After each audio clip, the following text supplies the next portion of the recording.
Inside Story Uganda, real source of political updates.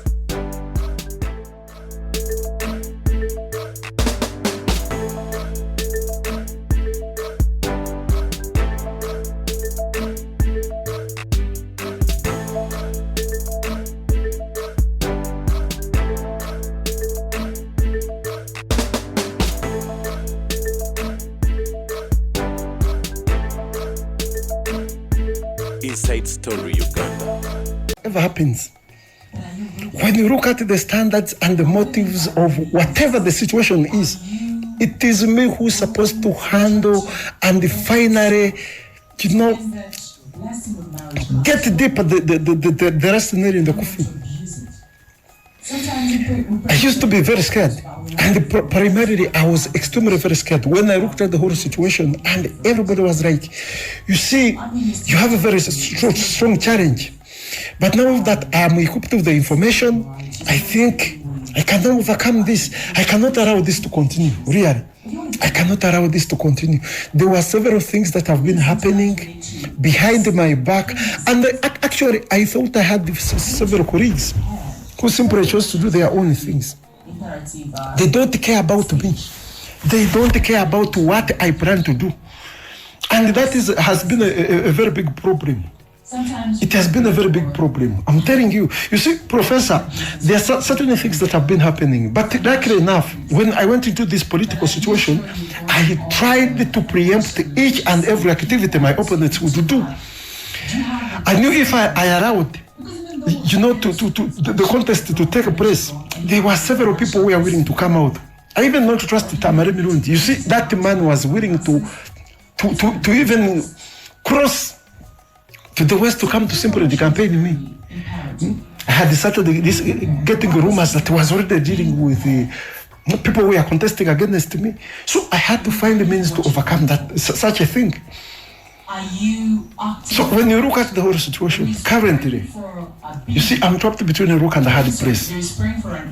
Leave alone what His Excellency wants me to do, what he wants me to clarify, but the whole thing is that it is still a very long story.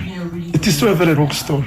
And now that I've got all the information that I need, I think I can now overcome the situation. I'm not going to succumb to the pressures currently. I am not going to succumb to the pressures. At least my defense is clear. If we have to put down some facts and the figures, again, I'm going to defeat the whole situation. Looking at the whole, the stance. I know I have several enemies. I could be looking at Tamale Mirundi, but remember, there are people who used to propose that since I wanted to be a prime minister, I wanted to be promoted, and at least ever since I came to the cabinet, have been a full minister, cabinet minister. There are several people who simply don't like me. They simply don't like me at all. They have that feeling that this young man came from nowhere. And normally I think that is what Tamale Mirundi normally said, that I came with smelly feet just from being an RDC. Then I ended up somewhere. Yeah, but that is luck. It is like politics. When you're lucky, things get your way. It is not to force your way into things. Things get your way. Look at from where. 3 years ago was Bobby Wine, simply an artist, a musician, and all that. But he turned out to be the biggest contender against His Excellency. A man who was arrested for 35 years in the power. So that is life. So where there is luck, it is the whole thing. So Tamale Mirundi is a fight, and all these people are fighting me to see that maybe they spoil my name. Imagine what would happen if I allowed the campaigns to take place without me particularly doing something about it. So the whole thing is a very, very, very elaborate story, which I believe I'm going to counter. Professor, I'm telling you, I'm going to counter this properly. I'm going to counter it. Chiwanuka Umzaja Mugamba Lord Fisher, I know your position. I know that the arrangement is intended to get you to power. But you have forgotten two things. You are not bigger than Uganda. Toli munene kusinga. Nagamba nti refiri ayinza okusala obubi. Refiri kyabasazeewo kisanyusa abamu abalala nekibanyiiza nagamba kiwanuka constitution eno gye tukoze ebizibu byonna tubimanyi ebigirimu even if it lasted even if it is for 1 year but what we want now is to achieve Uganda's independence. Namugandi, if constitutions are not made with mistakes, what will the future generations do?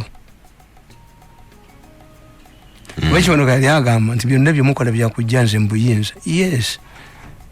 Why do you believe if you knew that you wanted to be prime minister, that you wanted to be in a cabinet, then why did you mess up yourself?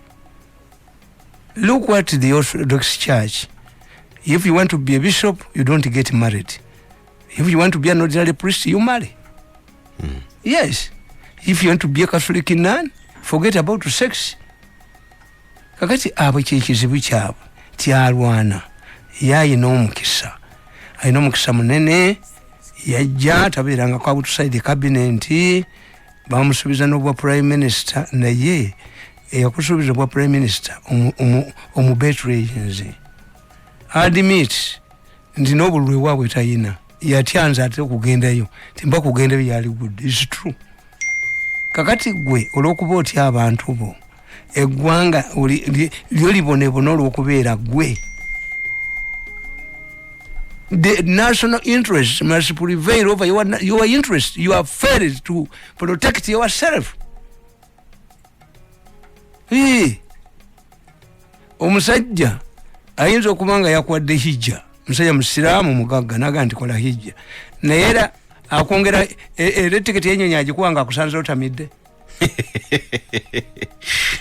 Kati ani anyingira munne. If you knew that you would play a crucial role, a very important role in your future, you were young, why did you mess up yourself? Why did you abayina sente buli kibuga bayinamu ebizimbe n'ebweru? In fact, I didn't know the brain behind creating cities. Every town which was elevated to a city, they have buildings there. Kakati mwe ate abayina buli kantu konna ababbye buli wamu what eryo ddogo lyennyini ddogo lyo liba liko balenzi mmwe buli kimu mukirina mubbye education mubbye health mubbye buli ministry yonna mugiboloozezza kati mwabbire mwagenda ekimu okumitinga bino noga nti gwe okubira Bobi Wine n'omukubira after being nominated a candidate is talking about Bobi Wine. Mudde itomuulira nga ye comparing ku Bobi Wine naye kakati gwe eyalagira bakube Bobi Wine gwe toliko lumbe. I'm not saying that one yayina problems ezewaabwe n'akalwi akkiriza yabagula buguzi yakabba kuba he feels that he cannot remain outside without being in a cabinet. Kuba byakola byonna ayina kubeera protected. Yes, but you stink, you politically stink. Ate gye bagenda mu maaso eyo oli yamugamba nti Mirundi mwali mumuttira omukazi bakyogera ekiriwo agwali naye yamugamba nti Mirundi gwoli omuttira omukazi nibagana n'omwana we mwamukubye lwakubaza ebintu ebisinga bungi ebyabwe sibyogera sibikuba. No, I'm a gentleman. Tuli gentleman. I'm a gentleman. Bino byokuba tubyagamba ndi gentleman. Era bagambye mbagenda mu kooti yemmwe anti muvayo nti yemmwe ekyokubiri oba mwekwata mwekka byuma byankula ki bino oba mwekwata mwekka ne mubindeetera ye oli yagamba mwenda nti mayembe amayembe agakwata likooda amayembe gakwata likooda amanyi ako nakabonereza nkabonereza okukamala obumazi omanyi nti kandaba mu mmotoka yako nekagikuba ekigu negwa kandaba mu mmotoka yawo kagandi kangaje yo how did you enter my car nti nenkagazi maikiki kati mukuzunga kuno nga katidde nnyo nekagibati ente ekigwatta yaliko insurance million 5 kandi bakatwala mu ddwaliro dogoti mudwayo kansangayo nga kekandaba kokka ku kitanda nikakwata ekitanda bwe kati okukinye oyo ayogera oyo ate yajja kubona abona nnyo kujja ku programu zaabwe. These people are not engaging with Americans. Take for example the police circle. These people are deducted money every month. They don't get any benefit. What about compare it to Uzalendo? Bali bagitandise ennaku ezo nga bavuma kavuma. Bali bamutandise ndowooza enzige. Manyi bo babalabubaze nti waliwo se kyovala byensi yakatamwa. Akazwa ensi yakatamwa. Ne musiba abaana bannammwe ne mulya ssente.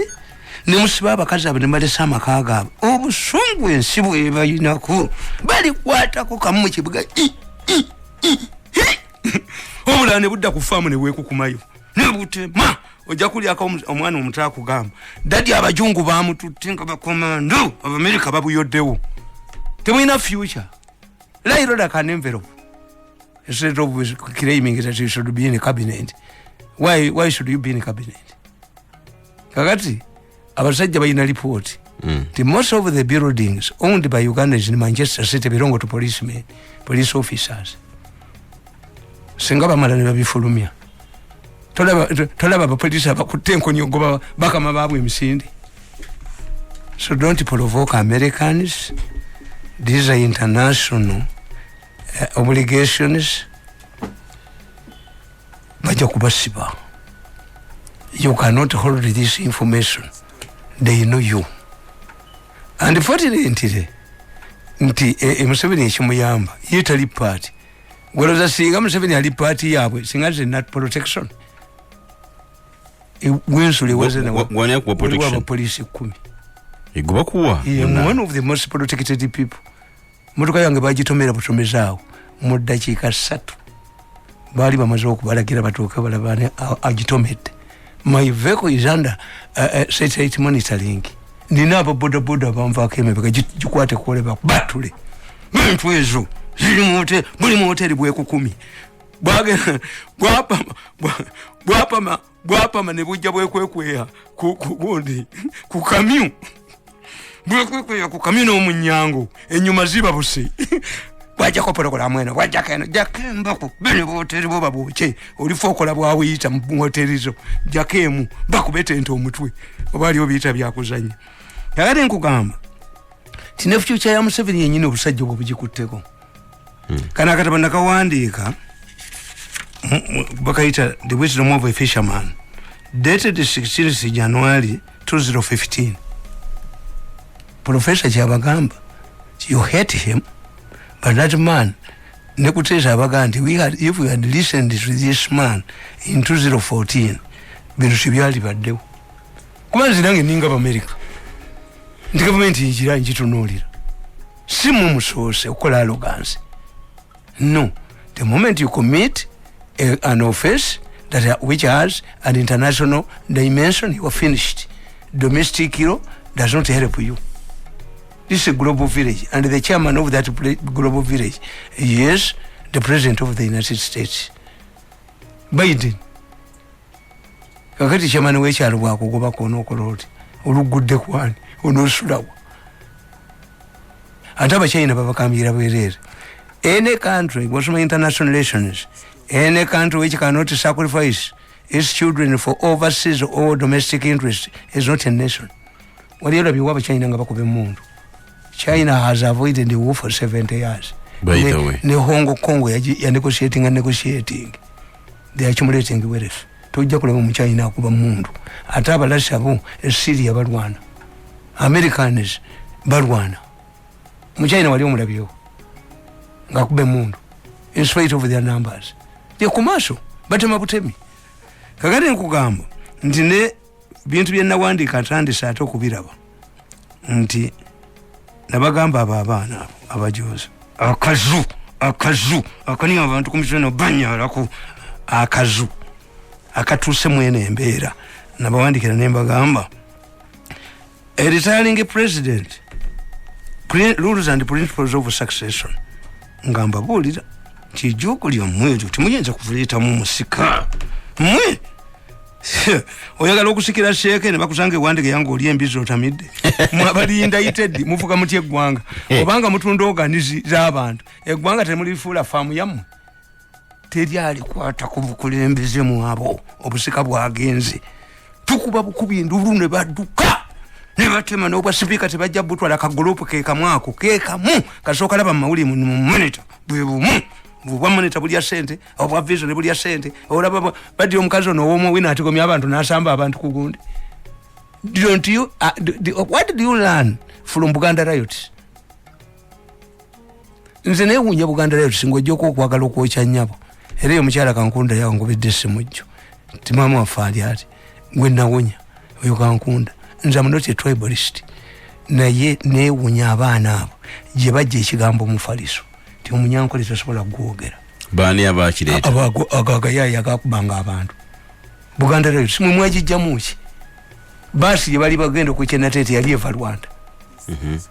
They were coordinated bakuba kulayije emiggo sebina nayitawo same road block nabalaba wano. Yes kati omukazi akuba abantu muwino ngaakuba baki ate akabokere ne kagamba omukazi omunyankole nabulabye ne mu vision yaabwo nga era akasajja ke kamwako ke kajjawo butoda naye lwakiti mubeera amawulire gano mugawere mugano gagula.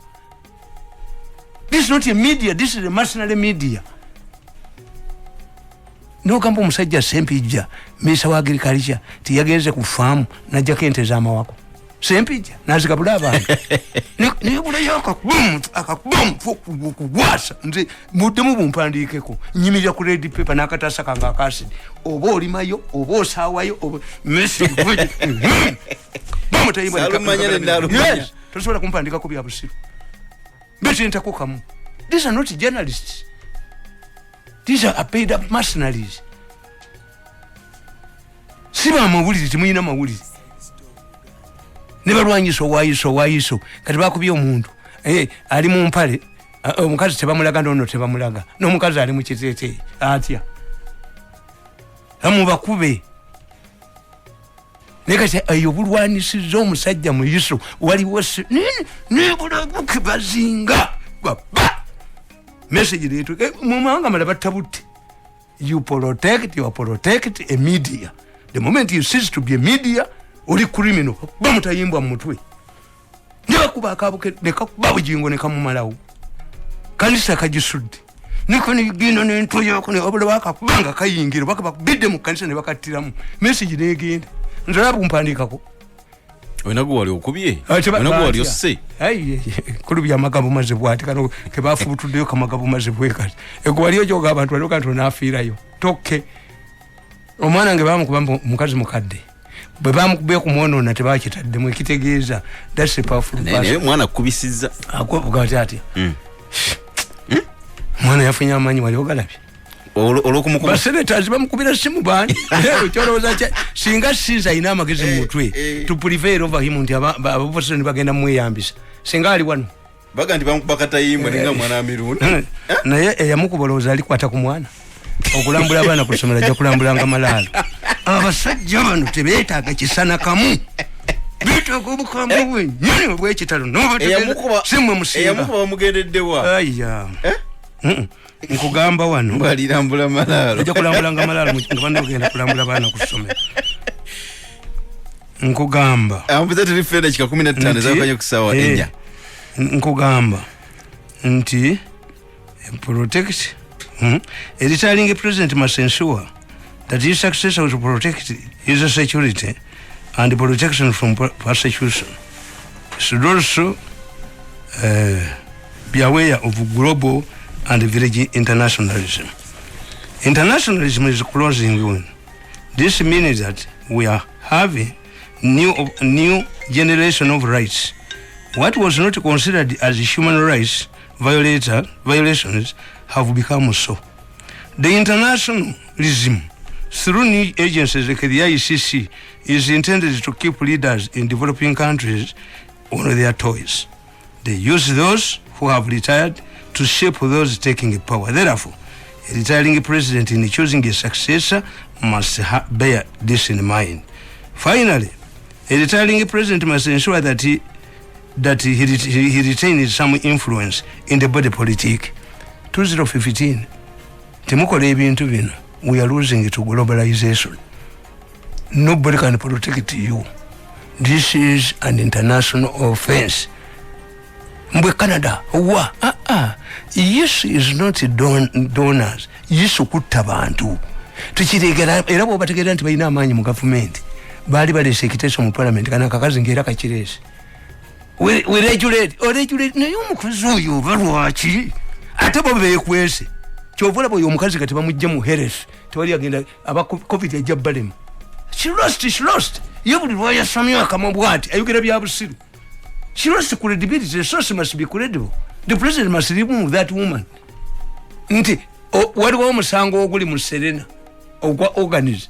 This is when a whole cabinet brings a bill to regulate, to affect the other one. Nti fe twachikola naye government ne parliament obuta sirikako musirikeko be humble basajja mu musirikeko mukirize nti kushino tetwagate muleme kuleeta ngalabi nkugamba nti retiring president waliwo wenjogerera ku legacy nti ayina okutikakati legacy ya Museveni eriwa abaana abo legacy ya Museveni bajononye legacy nti Museveni yensi egenda kumujjukira kuki mutadde abantu mu butu nga Idi Amin kakati yalwanira ki kyovulaba mukambwe buli mwaka kuga nti musajja mukambwe muyitirivu. Yes, what do you expect from him? His successor, ability, one. Therefore, it is important that the retiring president ensure his successor must legacy. Nkugamba nti therefore it is important that the retiring president ensures that his successor does not undermine his legacy. President Museveni pointed out that he does not care much about his legacy. However, this is important. Ugandans will remember Museveni, among other achievements, as a man who restored peace, stability, and human dignity, and rejuvenated the country's image. Ugandans, for the first time in history, saw soldiers who don't rape women, who do not kill with impunity, who don't steal from the public. They will remember that Museveni turned the Namamve killing fields during Amin's time under Okello's rule into an industrial center. In the 70s and the 80s, people would scan in Namamve forest on a daily basis to retrieve corpses of their dead relatives. Government soldiers would take their victims to this slaughter dungeon and leave their dead bodies to be collected by their relatives for burial. The place became a mortuary of sorts. A group of youths permanently remained there to depend on incomes from relatives searching for their lost relatives. Museveni will be remembered for pro-people policies like UPE-USA or Nabagagawale, prosperity for all, free and fair election right from the village level to the president. Therefore, no retiring president will wish to see such achievements erased by his departure. Therefore, he cannot hand over power to a person who threatens to undermine the above. In the case of Uganda, these must remain monuments for President Museveni. This explains why President Moi did not rename Kenyatta's monuments after his own name. He put up his own structures. Even in his early days as president, Moi insisted on following the Nyayo philosophy, implying walking in Kenyatta's footsteps. Kakati Moi. Kino chicha standing. The wisdom of a fisherman. Chicha standing. Ngamwina drones. Public cameras.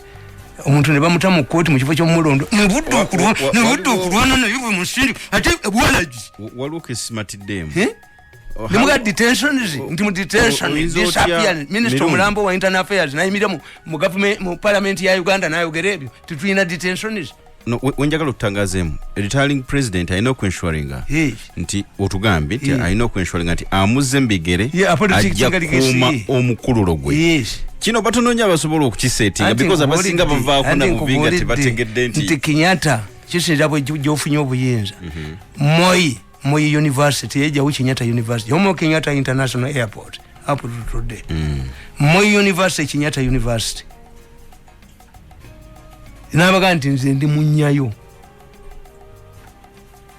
kubanga kakati bano bajja ne bamulwanyisa RCs ne batuma LCs ekyo bakijjewo National Resistance Army ne bakijjawo ne bagita IPDF to erase history kakati ateba eno group yateekolera ddala bya violence iziyo mu 70s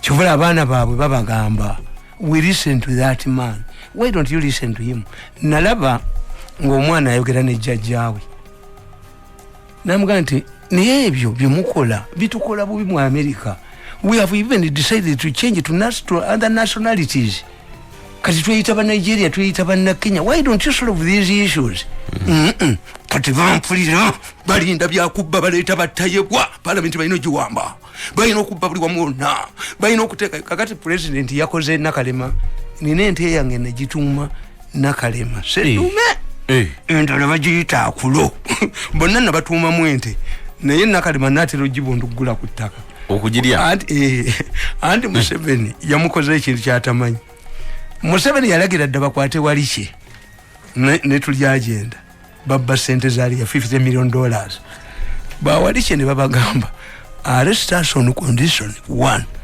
you must give us a friendly judge 2 batuwerawo bail 3 batufayininga sikutusiba kati pazo weri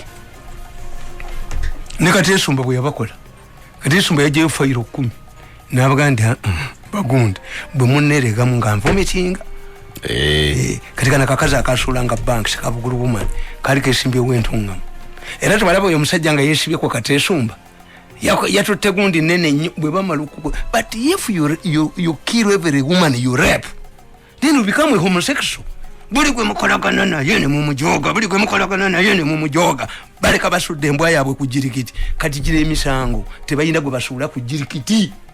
That's why they're even dragging in the kabaka koti a kidney.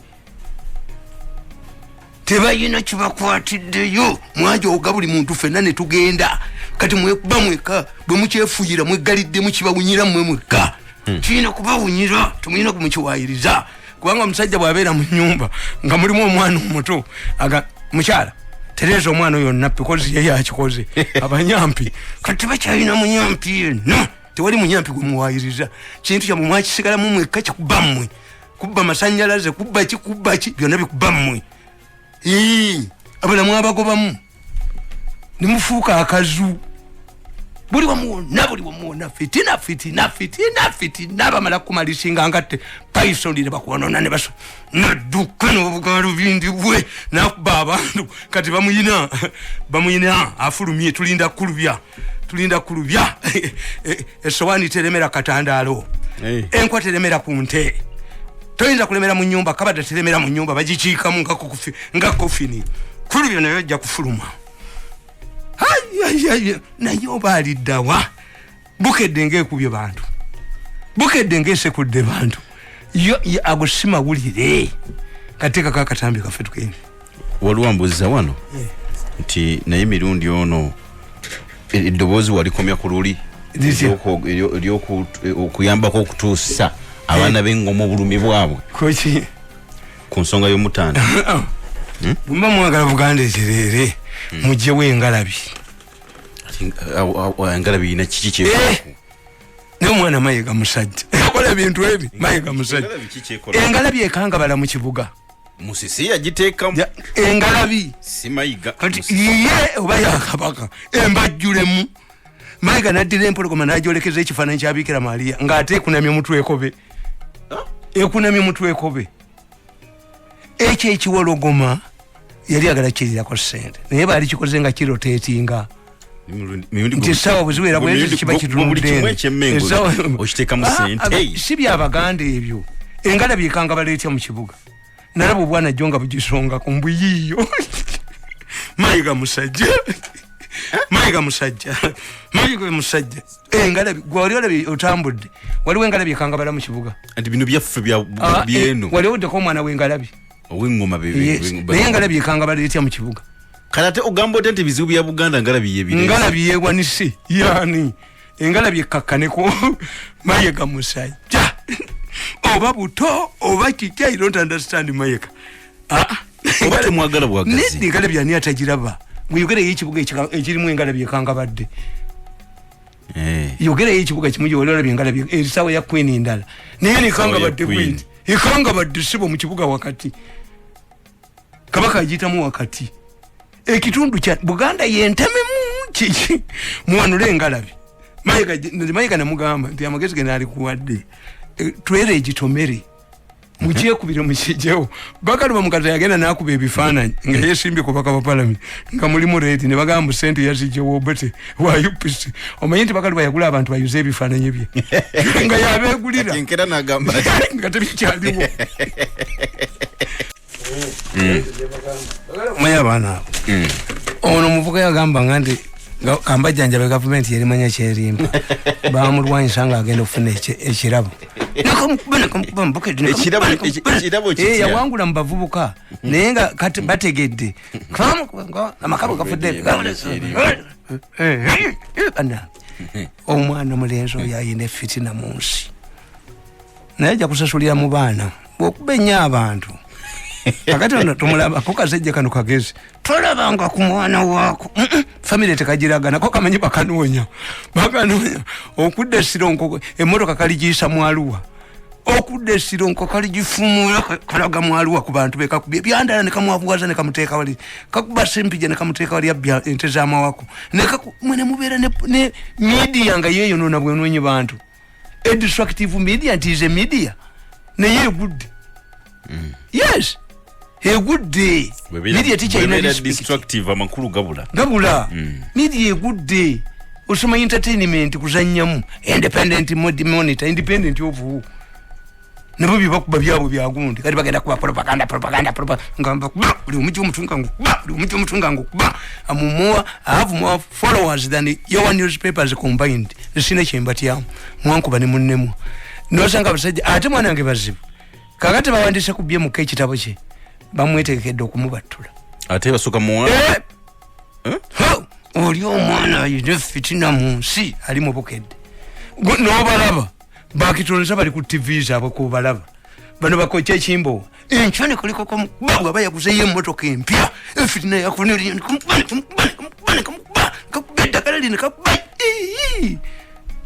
omwana oyo bayakulirawa naye batugamba mu byobufuzi nti egundi a poor journalist abeera ne anga ku bantu especially the successful ones abane futwa nawulira oyo omukubonga nti that's the problem of Baganda batukwatirwa obujja abaganda gwerese tujimanyi nti obugagga liziki eka katonda yagikuwa naye ffe tusobola kutunda organize kufuna sente omuganda bwolabasa omuntu mulogo sadaka ate nani baganda bebabireseemu omuganda nga sadaka omuntu omuzimu gw'omwana omwana w'ekibungu kiki this commercial matters fere tuli kugundi eyo tukkiriza omuganda asobola okubeera mu company nga mubba kati nze mwabbanga sente mu office olwali ogivaamu ne bongera mu sente nze nga sibayinaako mutima nga gwamu namutunuuliranga nga nereega nekaleeta tepu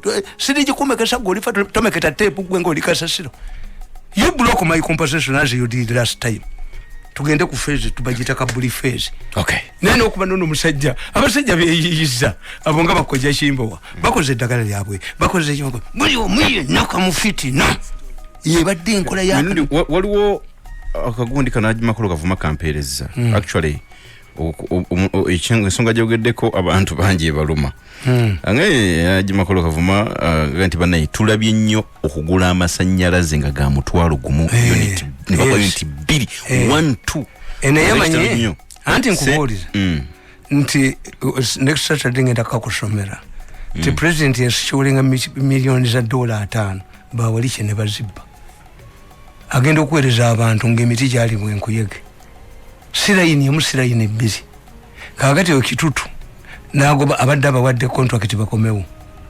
nagoba tuheyo kubana baga nti bantu bali tribal tuheyo is a man ikibaluwa kibalabi was intended to preempt oyo tuheyo akomewo musajja weru kungere they reform giso kati okitutu najateka wakawala kamutibwa nagoba yingini ya gunde namusiba na yesinga wasibanze mukazi gwe tuwali tusemba kino kitegeza ki nali kiwonise Mirundi kino kitegeza bano tibetaaga kisa kakati president yasikiwalinga miliyoni $4 bagala kuzibba bazipangidde singa Samuel za tape singa ba planning ozibba bali basitwala mu campaign zali zaki masanyalazi amasanyazi gava won tuyine ebitongole biringa musa kugambi si issue twandi betugafuna cheaply the most serious issue nti baleta waye za millennium zikola emyaka 3 obene nyumba nekwata omuliro so it needs rewiring. You need to get money for rewiring. You can even have kakati ya Teresa bwe bategedde nti ebitongole binagenda bimaginga bali mekubibira mu kubuli kitongole kinina akibba buli kiro umeme ajibbamu amanyeddo eyo gundi ajibbamu amanyeddo era nze nabagamba the president Museveni mu kifo ky'okuyita abantu ekyankwanze would call the family members n'abaga nti ekintu kyammwe mukisuula. I've also written a book overthrowing the Yaron government. All of the problems we are having, many of them originate from the palace. Chubala nti bano kakati okulemera kuba bawalishe babasibe toga nti tamanyi bali ya sente za masanyalazi naye ayagala ba future bagenda okulonda bakitegeere ti if somebody ajana baba yakwe katobala bako bekwe bamalo kujoga ne badduka ne baleka bakuba mawulire ne batekawo embwa yaabwe omulambo bone badduka ne bagula amayumba ne bakola ki. That's why you reach it where you are. Abantu mayumba gamwe babakolimira you are cash buli muntu yenna ne babanyumyako mu church ne babanyumyako mu kwala balongo ne babanyumyako ku mbaga. Whoever has worked closely with you has a bad story about you. Yes. Mirundi ngatumaliriza okufa kwa President Idris Deby nga kwenyamiza emitima gy'abanna Uganda nti bamuzinzeeko. No. Deby kirabika kiri mu bachad. No ligundi. Ono wedi mu bigere. Ne yagenda ku front line. Ekyamuyamba yayina communication n'Amerika.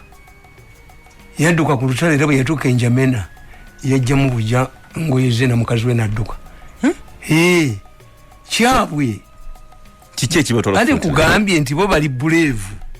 I'm not surprised about the Chadian president dying at the front line. Kirabika kiri mu gundi yabo yo hebule yayina abayekera benga bayita desert rats yajja ku gukoni naye okudduka yava ku lutalo ngona amutwala naye yagenda ku front line.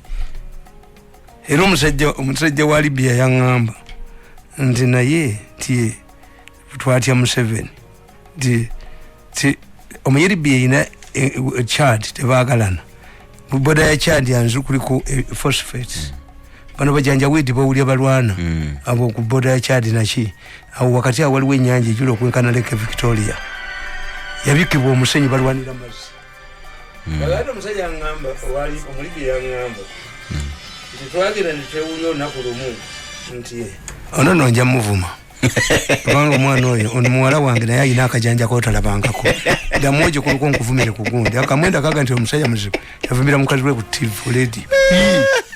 You must follow ono muwala wange nja muvuma ate mwaje kwekalabe akimwe oli ku radio akujjukiza kuki kati Oja konga omusajja mugalide mu nyumba amuokeramu wakuve omukayi n'omusajja ngamba owa Libya nti bawulira olulimi oluswayiri olwogerebwa mu Njamena. Oluswayiri? Omusajja yakuba essimu Museveni n'amugamba nti gweremera mu banka within 2 hours nja kukununula. Chad tujite yakwe Chad bali balwanyi uje sikyewunya na kukyewunya nemwe ekikulu mwe kyemuyina ba president baina genda ku front line anti bo kati ngalu Rwejima used to fight at the front line. Yes, there are people abayina gundi yeyo ntitamatiranga tebakoze eki Museveni aganje okubeka kiri nagenderako yaberanga kuki ati atuka yo nnyo ati wa read his book ku front era mugenda ne mugandi ewafiridde kano walina okuba abo bakano badda ba mu bitabo bajje no babeera mu bitabo naye waliwo babagendayo nga yamanyi bwe yamanyiza amajege bwati Museveni takwatanga kuko AK47 nalumba mpondwe nga aba ADF bajiwambi for 4 days teyajikwata AK47 ekyo tekyewunya kukyewunya kati emanaleke mi sina kyentya apana nze sina kyentya motoka yange njebereramu sina kyentya kubanga mu byomuyita shiriki eyo tambula n'amajje ate ulira shiriki yeyingira ne mu minyonyi shiriki yeyingira pisto teyingira mu nyonyi shiriki egenda mu nyonyi pisto nga wagijjemu pisto teyingira baga kaffe kaliwa tosobola kuyingira kuma ne kakaba shiriki ngakalabe irizi shiriki ekaba irizi shiriki. So you see, for you the problem is nti bobali na mujjawo bolaba agenda okutwala omwana mu ddwaliro kanti omugugu munene kati agenze. You stop wishing him 7 bad things. Put your house in order of opposition mulonde mumuwangule.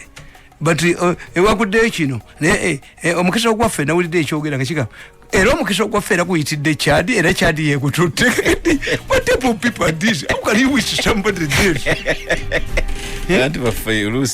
No. That's frustration. Muli frustrated. Forget about. Buli lojjukiro abasajja bano tebali tuuse ku kyoca singa nyini buyinza teyalowooza nti ansobola.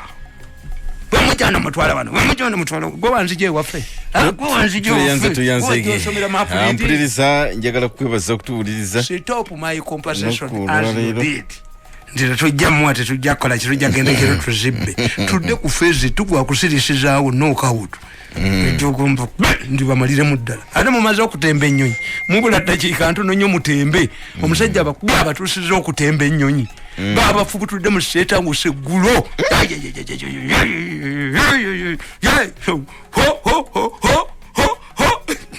Ekiri